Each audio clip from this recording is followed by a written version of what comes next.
prazer, convidamos para compor a mesa do segundo painel sob o tema Os impactos da segurança pública na economia do Estado do Rio de Janeiro. A importância da participação da iniciativa privada na segurança pública. O senhor desembargador Luiz Gustavo Grandinetti como mediador.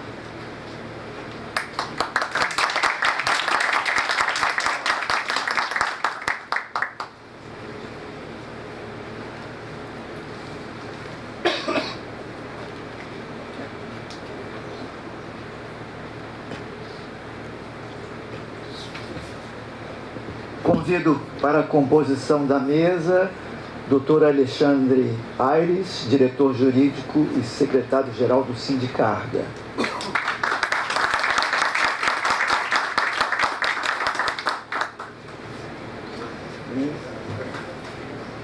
O Dr. Felipe da Costa Coelho, presidente do Sindicarga, empresário do ramo, conselheiro titular da Autoridade Portuária e conselheiro titular também do Conselho Estadual de Logística do Rio de Janeiro.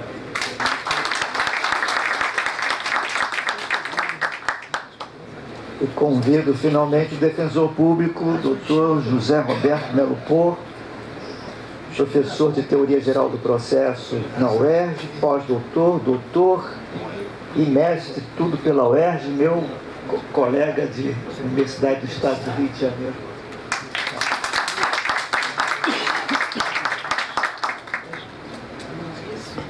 A função... Bom, inicialmente eu agradeço o NB pela indicação e também agradeço as entidades que patrocinaram e auxiliaram a realização desse evento. A função do mediador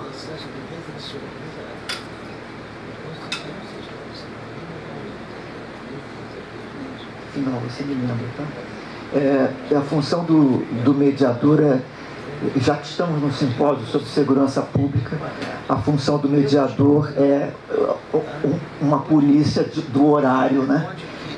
Temos que otimizar o horário e essa mesa já começa com um atraso de quase 1 hora. Então eu vou falar muito pouco e vou passar direto a palavra aos demais palestrantes. Eu só queria sublinhar um dado que o desembargador Guaraci trouxe e a fala final do desembargador Luciano Barreto, porque há uma conexão, uma importância muito grande para o tema. O desembargador Guaraci trouxe uma estatística,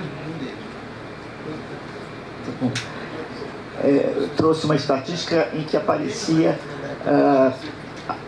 apareciam as preocupações do brasileiro. Em primeiro lugar, segurança pública. Em último lugar, a educação.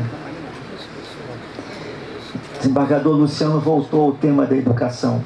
Então, eu só queria sublinhar que o Brasil só vai resolver o problema da segurança pública quando a educação estiver em primeiro lugar na preocupação dos brasileiros. Os países que demonstram menor índice de criminalidade e de insegurança pública são países que investiram maciçamente em educação. Não há como tratar de segurança pública sem tratar de educação. Senão, nós vamos fazer sucessivas leis, como o desembargador Luciano mencionou, aumentando a pena aqui, aumentando ali, e o problema não se resolve. Era só essa a minha fala hoje. O deputado Júlio Lopes tem uma manifestação com uma palavra, por favor, deputado. Bem, muito obrigado, desembargador, por essa concessão extraordinária. Na realidade, Felipe, eu queria muito agradecer aqui o convite, que me honrou demais, mas eu fui chamado extraordinariamente pelo comandante-geral do Exército para uma reunião agora no Forte Copacabana, e uma reunião de certa urgência em função da nossa participação na reforma administrativa. E aí, obviamente, convocado por Sua Excelência, o Comandante-Geral do Exército, General Thomas, eu vou ter que me ausentar aqui do evento, mas eu não queria perder a oportunidade, Felipe, pela importância do evento e pela presença ilustre dos desembargadores, promotores, enfim, que estão nesse ambiente, para fazer uma proposta, viu, Felipe, que a gente poderia, Rebouças, Silvio, fazer algo histórico nesse seminário aqui. Eu tenho me posicionado muito fortemente e debatido muito contra uma fala do secretário nacional de Segurança Pública, o Sarrubi, que disse que não existe crime de terror no Brasil. E eu acho que nós, nesse seminário, poderíamos peticionar, e aí eu estava falando com o meu colega Júlio Matucci, que é meu advogado e meu amigo pessoal, que nós, a partir desse seminário, Felipe, poderíamos, de alguma forma, peticionar aqui ao Tribunal de Justiça do Rio de Janeiro e ao MP do Rio de Janeiro que contrapusesse essa posição do secretário de Saúde. Porque, na realidade, no meu entendimento, e acho que no entendimento de todo aquele que tiver bom senso, o crime de segregação do Estado é um crime de terror. Segregar o Estado e não permitir a liberdade de ir e vir e fazer áreas privadas de áreas públicas é um crime de terror. Na realidade, entendo que é ainda mais grave. Estamos vendo todos os dias na televisão o debate importante sobre o que é atentar contra o Estado de Direito, contra o Estado Democrático de Direito e contra o Estado. E, na minha visão, e queria aqui que ficasse muito fortemente declarado por esse encontro, declarado por esse sindicato e por todos que aqui estão presentes, que é um atentado contra o Estado de Direito, o ato de segregar o território brasileiro e proteger e guardar e armar a segregação do Estado. Tenho visto pedir, e aí eu quero aqui cumprimentar os competentes secretários do Estado do Rio de Janeiro, porque nesse momento o Rio de Janeiro tem bravos e competentes secretários na área de segurança, o secretário Felipe, o secretário de Polícia, o secretário da PM, o Menezes, e o Felipe Cury, são extraordinários e competentes. O Vitor está fazendo um excelente trabalho.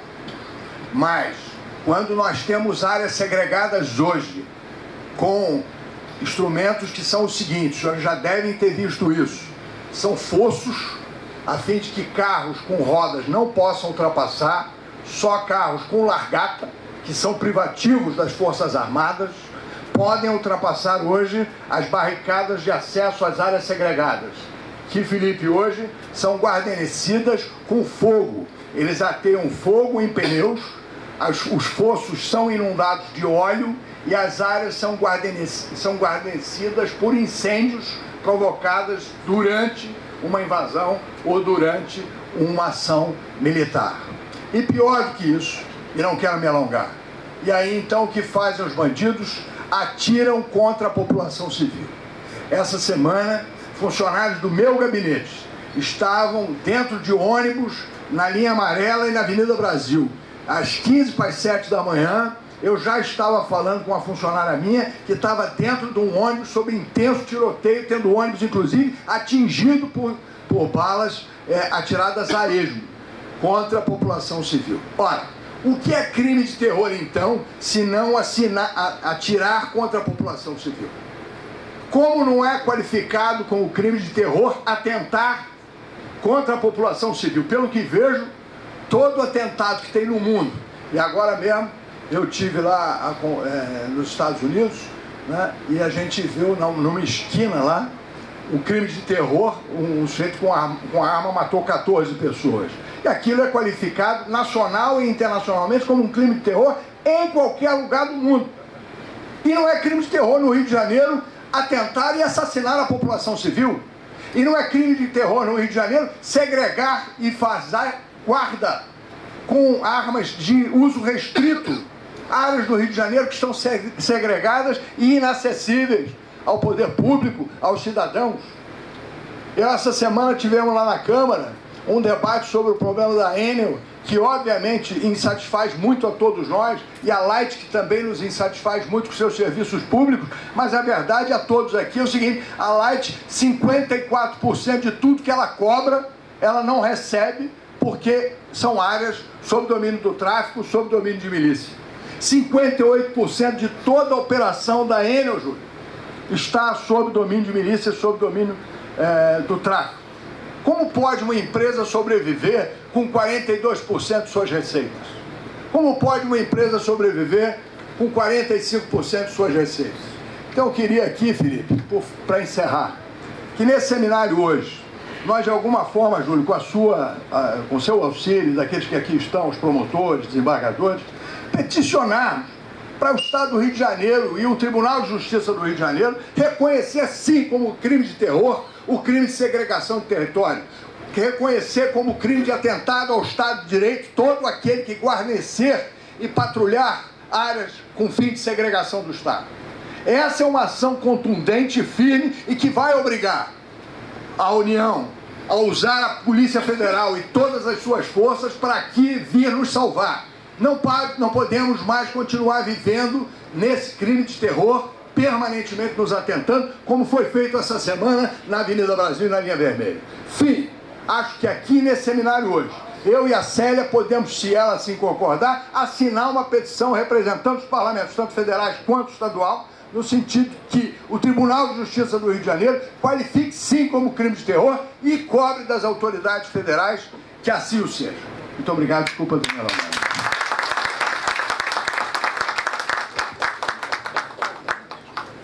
Dando prosseguimento, passo a palavra à doutora Alexandre Aires.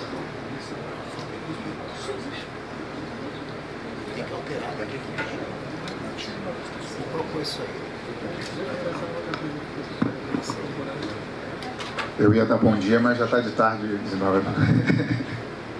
Eu gostaria de dar boa tarde a todos os presentes, senhoras e senhores. Gostaria de iniciar cumprimentando Vossa Excelência, desembargador Jean Saad, pela competente escolha do tema e também já nesse pequeno período em que Vossa Excelência está à frente do Instituto dos Magistrados do Brasil, já tem se movimentado muito, a gente acompanha as redes sociais, acompanha os eventos e já diversas palestras, diversas participações em temas de altíssima relevância social e hoje fazendo aqui, por ocasião da escolha do tema, esse brilhante simpósio que trata do roubo de carga, da qualificação criminal, deste tema que, durante a minha apresentação, vou mostrar como é sensível. Cumprimentando Vossa Excelência, eu cumprimento cada um dos nossos queridos e competentes desembargadores aqui presentes, cumprimento a mesa, nosso professor Grandinetti, professor de todos nós, que tivemos a oportunidade de estar com ele nos bancos acadêmicos.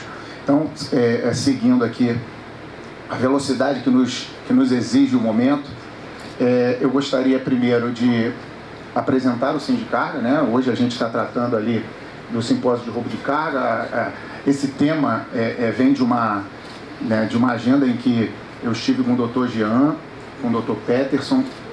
Gostaria também de agradecer o Dr. Peterson Barroso Simão, porque quando a gente sentou para conversar sobre esse tema, imediatamente após ele se debruçou sobre o tema e escreveu um artigo na revista do IMB, que dali para frente se começou a entender a necessidade de se tratar sobre roubo de carga, prevenção, repressão, organização criminosa e todas as outras questões, né? O nosso painel fala dos impactos da segurança pública na economia do Estado e eu fiz aquele pequeno final ali, né, a importância da participação da iniciativa privada no auxílio aos órgãos públicos para que a gente possa fazer esse combate ombreados. Até porque a segurança pública, né, o papel da polícia é obrigacional, né, em tratar de segurança pública, mas também é obrigação de todos nós, como pessoas físicas, jurídicas, entes públicos e privados, ajudarmos no desenvolvimento dessa temática. Eu vou seguindo aqui, apenas sem ler, né, o Sindicarga, né, é a instituição patronal mais antiga do país, né?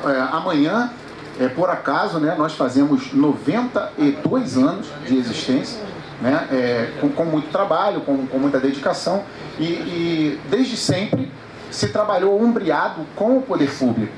E é importante registrar aqui, registrando a presença, né, do presidente da Federação e da NTC, nosso presidente Eduardo Rebuzzi, o meu presidente Silvio Carvalho, né, que trabalha com remoção, e a gente vai chegar a falar ali na palestra anterior dos promotores, fala do roubo de Munk, e isso é um trabalho que a gente luta diariamente. Vocês vão entender o que é a área dominada, conflagrada, como acabou de dizer o deputado Júlio, e o que tem a ver esses roubos todos de equipamento, que muitas vezes a gente não sente isso da minha sala, do meu escritório, do meu gabinete no Sindicarga, ou do gabinete que você exerce seu munus.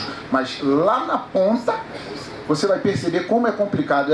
Como o deputado Júlio falou, você não passa nos lugares que está pegando fogo a barricada. A pessoa não pode passar porque você só passa com caminhões com aquela esteira como se fosse de guerra mesmo, deflagrada, né? Como o desembargador Guaraci falou no início, aquele meme que ele reportou aqui da guerra da Ucrânia. Mas, ou seja, o Sindicarga ele tem uma participação tão próxima do poder público que a primeira delegacia de repressão ao roubo e furto de carga foi construída pelo Sindicarga. Ou seja, a DRFC não existia. Na gestão do presidente Baldomero, né, que o nosso presidente de honra lá no Sindicarga, se construiu a primeira delegacia de repressão a roubo e furto de carga, porque era uma coisa que já atentava contra o desenvolvimento econômico e a dinâmica do desenvolvimento econômico já 30, 40, 50 anos atrás, como Sua Excelência acabou de dizer ali que acompanha roubo de cigarro há 30, 40 anos, não é?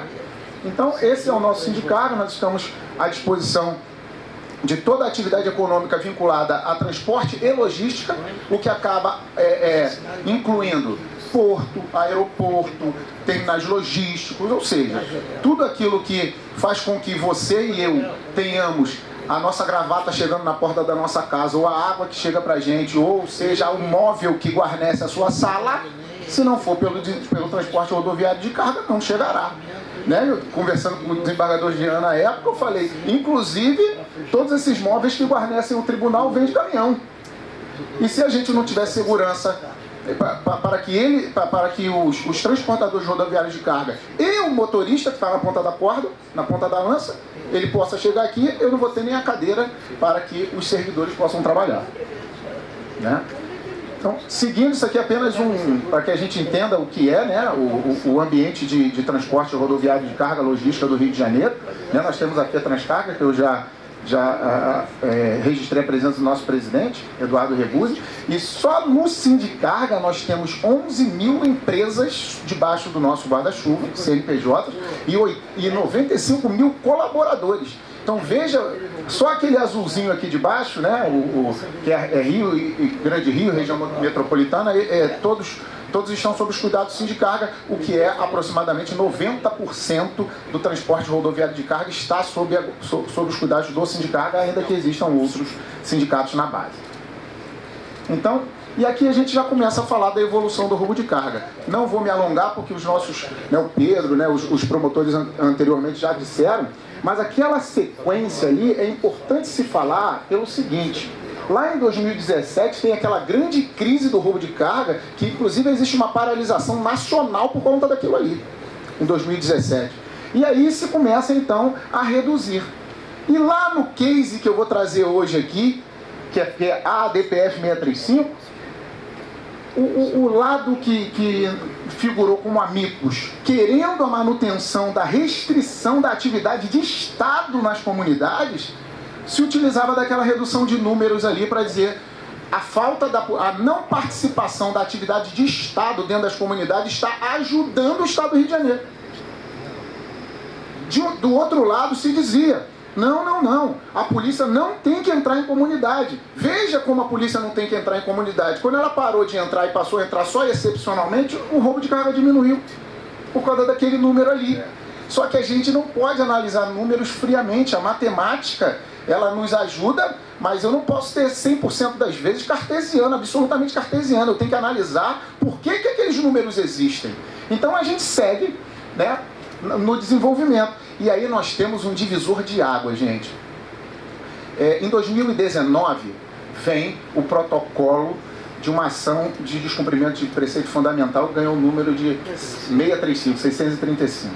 Ela dizia que existia no Rio de Janeiro, né, um estado de coisas inconstitucional por parte da segurança pública.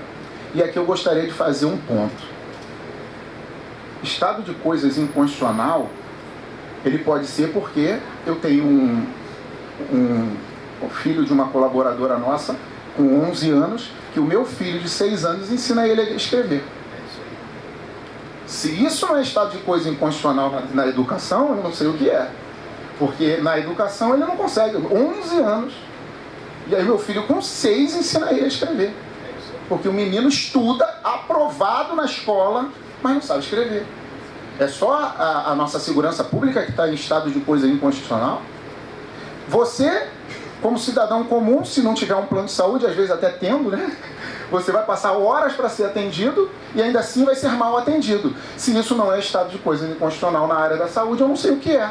Então por que ficar atacando a segurança pública desse jeito, se eu tenho diversos diversos pontos dentro de um universo só, que é o bem-estar social? Todos eles estão em estados de coisa inconstitucional. Se eu for pegar a nossa Constituição da República, né, mais uma vez parafraseando aqui o desembargador Guaraci, que parafraseou o ministro Luiz Roberto Barroso, né, só não traz a mulher amada em 3 dias, mas o resto está tudo na Constituição. Então, se eu for pegar aquilo ali e dizer tudo que não está sendo obedecido pelo gestor público é estado de coisas inconstitucional. Tá bom. Então vamos fazer com tudo, não só com a segurança. Então aí teve um divisor de águas, porque do nosso lado, e aí já no próximo slide eu mostro, diversos, né, amit curiae se habilitaram neste procedimento e nós começamos a mostrar aquilo ali. Você percebe que em 2018 nós temos 9.182 roubos de carga. É o mesmo INSP, né, que o Dr. Pedro mostrou aqui. E aí, lá em 2024, eu tenho 3.437. Pronto. Aqueles que não queriam que o Estado estivesse presente nas comunidades disseram: quando a polícia não entra, fica melhor. Olha aí o número. Aí nós conseguimos, por meio de uma análise não apenas qualitativa, não apenas quantitativa, mas também qualitativa, porque nós conseguimos os outros números. O Sindicarga, né, mais uma vez demonstrando que ombreia com o poder público o tempo inteiro. Os 3 profissionais que trabalham na DRFC para o INSP é funcionário do Sindicarga. Porque a gente coloca lá dentro pelo CICC, o CICC escolhe e o custo é do Sindicarga. Mas por quê? Porque é importante ter esse profissional lá dentro. Sabe quantos policiais tem na DRFC? 28, trabalhando em 3 turnos. Como é que 28 policiais cuidam daquele mapa todo que a gente mostrou anteriormente ali? Então quem é que vai ficar imputando dados lá? Tem que ter alguém, né? E a gente, ombreando mais uma vez com o poder público, bota lá, pede para o CICC qualificar esse pessoal, manda lá para dentro os estudantes para ajudar. E assim acontece também, ou melhor, na DRFC, e também acontece no CICC. A gente também ajuda lá no CICC com profissionais para imputar dados, para analisar documentos, né, e informar o nosso querido aí, como o professor anterior falou, o 90, que é acionado por nós sempre que acontece um problema. Então veja lá a parte qualitativa: 9.182 roubos com 37 milhões de prejuízo. Aí eu chego lá atrás, 3.437 roubos com 296 milhões de prejuízo. Como assim reduziu? Não reduziu nada. Reduziu o número de ocorrências. Mas aqui está o foco do nosso programa de hoje, aqui no nosso simpósio. Organização criminosa, professor Grandemente. Organização criminosa. Eles começaram a modificar o método, a metodologia de ataque. Passou-se então a ser mais lucrativo roubar uma carga do que traficar drogas. Nós temos isso claramente. Existe um trabalho muito bem feito por um dos delegados da DRFC, que foi entrevistar o maior roubador de carga que tinha acabado de ser preso, e ele explicava lá dentro: eu tenho todo um método. Eu vou no dono da comunidade, aviso que vou entrar com a carga, pego emprestado o fuzil, digo que vou entrar, já organizo como vai ser a divisão de lucros, fiscalizo em volta da empresa que eu quero roubar, acho um colaborador, um funcionário, abarrou o meu carro com o carro dele, troco o telefone para dizer que vou pagar o prejuízo desse funcionário. Aí quando começa a falar, eu me identifico: olha aqui, eu sou ladrão. Ou você ganha junto comigo, ou você me entrega a carga, porque senão eu vou atrás da tua família. Tu me entrega uma só. Se você for... Olha isso, hein? Se você for uma pessoa de bem, você me entrega uma carga só, para você ser tão criminoso quanto eu, para não me entregar, para não me delatar. Mas se você for fechamento meu, você fica comigo roubando sempre. Mas no mínimo você tem que roubar uma para você não poder me delatar. Se isso não é organização criminosa, nós temos no último painel, né, o professor Leon Douglas vai cuidar desse painel lá atrás, né, lá no fim da tarde. Vamos falar se isso é ou não é organização criminosa, tudo desenhado. E veja, nós temos, deixa eu seguir aqui com ele. Assim, isso são as nossas atividades. Veja, gente, para que a gente finalize no próximo slide, olha só. O Sindicarga, a FETranscarga e todas as outras instituições parceiras, a PM precisa de um baseamento. Quem manda container? A iniciativa privada para poder... Não é container vazio não, tá, gente? É um container de escritório. Manda para lá. Por quê? Porque demora muito uma licitação, desembargador. Demora muito uma licitação. A gente manda. Jersey, isso aqui foi fenomenal. E aí eu quero abrir um ponto no Jersey. Jersey, lembra do gelo baiano, aquela peça de concreto baixinha, né? Só que o Jersey é uma peça de concreto alta. Foi feito um estudo empírico, não estudo, mas uma aplicação empírica, né? Se chegou aqui nas principais entradas do grupo de favelas da Maré e se colocou Jerseys nas entradas. Como assim Jerseys? Você pega blocos de concreto dessa altura, coloca um à direita, dá vários passos à frente, outro à esquerda. Vários passos à frente, outro à direita. Para quê? Para obrigar a fazer o zigue-zague. O único equipamento de transporte que não passa é carreta. Passa ônibus escolar, passa viatura, passa ônibus da Enel, o caminhão da Enel, da Light, passa todo mundo. Só não passa carreta, até porque carreta não é para entrar em favela. Só entra carreta em favela se estiver sendo roubada. 2 minutos depois, para ser bem enfático, né, que se instalou o Jersey, todas as ONGs daquela região foram à mídia dizer que estavam cerceando o direito de ir e vir. E a gente não é consultado. Ligamos imediatamente para a mídia abriu palavra para a gente. Vamos lá, vamos ver se não entra.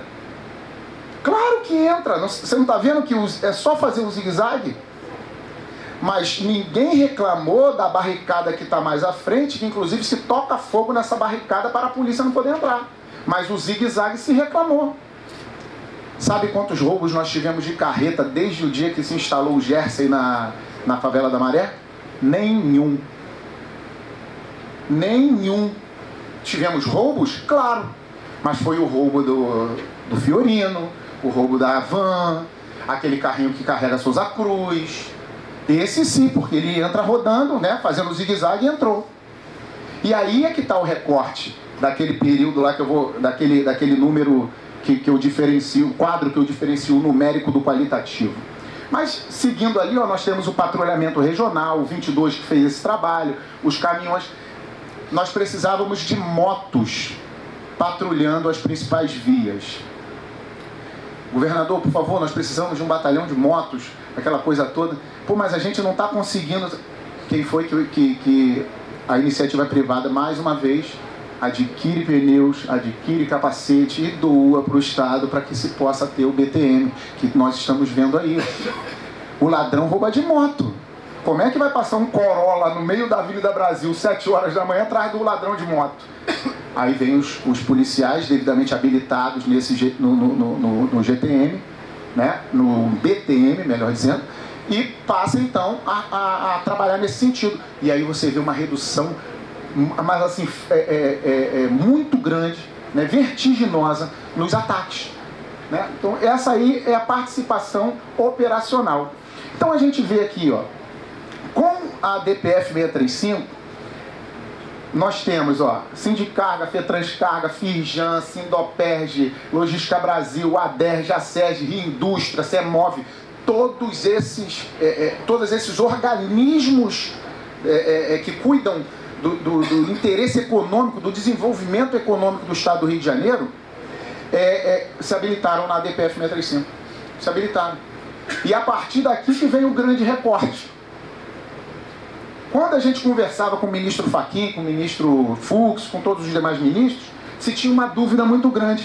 Quando eu mostrei aquele número do qualitativo, isso aqui é a nossa participação lá, aqui com o ministro Fachin, ali com o ministro Gilmar, aqui entregando documentos para o ministro Gilmar, é a nossa sustentação oral lá. Então veja, Esses dois são os últimos slides. Ministro Fachin, só um recorte, Porto-Aeroporto. Porto-Aeroporto. O que está de vermelho é linha vermelha, o que está de preto é a Avenida Brasil, e o que está de amarelo é linha amarela. Caminhão não pode rodar na linha vermelha, só na Avenida Brasil. Qualquer rua que você vira à direita é favela. Elas estão todas ali. Ó. E eu levei esse mapa para o ministro. Todas. A 100 metros tem um homem de fuzil. Em qualquer rua. Em qualquer rua. Então, se virar à direita, está roubado. Carreta virou à direita, está roubada. Então, esse foi o primeiro dos dois, do divisor de águas para que o STF fizesse o que fez, que foi, então, afastar a DPF 635 do Rio de Janeiro. E, por último, eu trago esse recorte novamente para dizer: não é uma verdade que houve redução no roubo de carga. A verdade é que houve modificação de metodologia. Passou-se a não roubar mais fiorino para roubar carreta. Numa carreta cabem 30 fiorinos. Então veja, de 37 milhões de reais para 300 milhões de reais de prejuízo. E agora, aquele último recorte que trouxe o promotor Pedro, que teve uma subida agora no último trimestre. Por quê? Porque não está conseguindo mais entrar carreta. Por causa do Jersey, voltar a roubar fiorino. O prejuízo continua igual, porque aumenta o número, mas diminui o número de carretas. Desta feita, eu finalizo agradecendo imensamente a cada um dos senhores, agradecendo mais uma vez ao desembargador Jean, nosso presidente do Instituto, e colocando o Sindicarga à inteira disposição para ceder o material e também para continuar contribuindo com o desenvolvimento das principais teses na defesa do desenvolvimento econômico, social e humano do Estado do Rio de Janeiro. Muito obrigado, pessoal.